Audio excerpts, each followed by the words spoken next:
I think the hardest thing for college crews that we deal with is the fact that we have race after race after race, like 4 or 5 weeks in a row.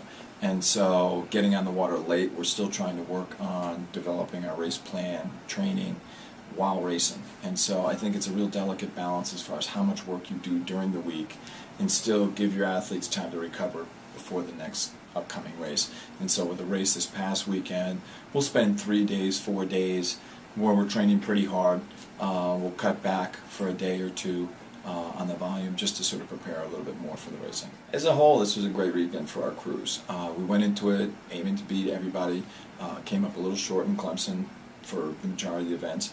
I mean, Clemson's a really good crew, and I think the thing that we knew going into it that we'd be faced with was the fact that they've been on the water a lot longer than we have. They also had several races under their belt. This was our first race. We've been on the water for 2 weeks. So I don't think we were delusioned into thinking that, okay, it's going to be easy to beat them. That being said, I mean, I definitely think we could have beaten them. I think, and taking nothing away from them, I think we actually had a great start. Our big focus was actually trying to get out of the blocks and be a quick off the start. So we were racing with them. Sort of the mindset, like, you have to be in the race to win it. And they did a great job of it. And I think what we found was in the second half of the race, for almost all our crews, Clemson's time on the water, their experience, maybe their confidence in the race plan, really made the difference. And they were able to move away from us. I mean, I'm not sitting there saying that we didn't lose to them. But I think when you look at our crew versus the BU, the Syracuse, Alabama, all these other crews who are on a similar sort of schedule as us, just getting on the water, we significantly beat them. So I was happy with it. I mean, catch 22. I was happy that we definitely performed well, given the amount of time we had. I'm competitive. I want to win, and so I won't make excuses for the losing to Clemson. I think if we race them again, if we were to race them again at NCAA's, I would think that we could be able to make up the ground and beat them. So I think our big thing coming from that race moving forward that we're going to be looking to do is take the start that we have and now sustain it through the middle part of the race much better, and be a little bit more aggressive as far as our race plan and how we're approaching the middle part of the race. Attack a little bit more versus sort of in this case, we let Clemson dictate what happened in the second half of the race, and we need to adapt to that better.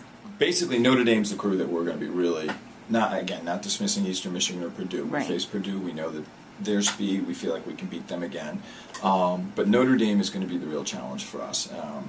And I think for us, I think all our crews are prepared to beat Notre Dame if we race the way we can. Notre Dame's more similar, as a similar schedule to us, where they're dealing with a little bit of lack of water time, so they won't be 100% prepared to race, similar to us.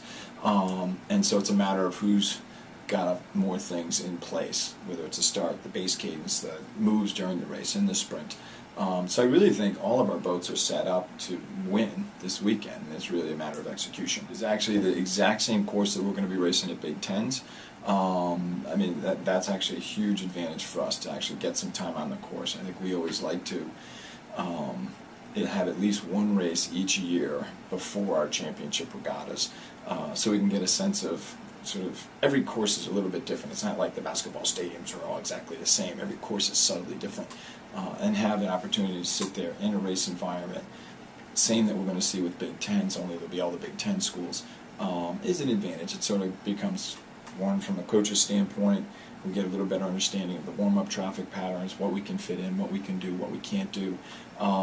If there's any sort of, I don't want to say advantages, but if there's any sort of quirkiness in the racing in the sense of, oh, this is where it's open, and if there's a wind, it can hit us more and throw off our crews that way.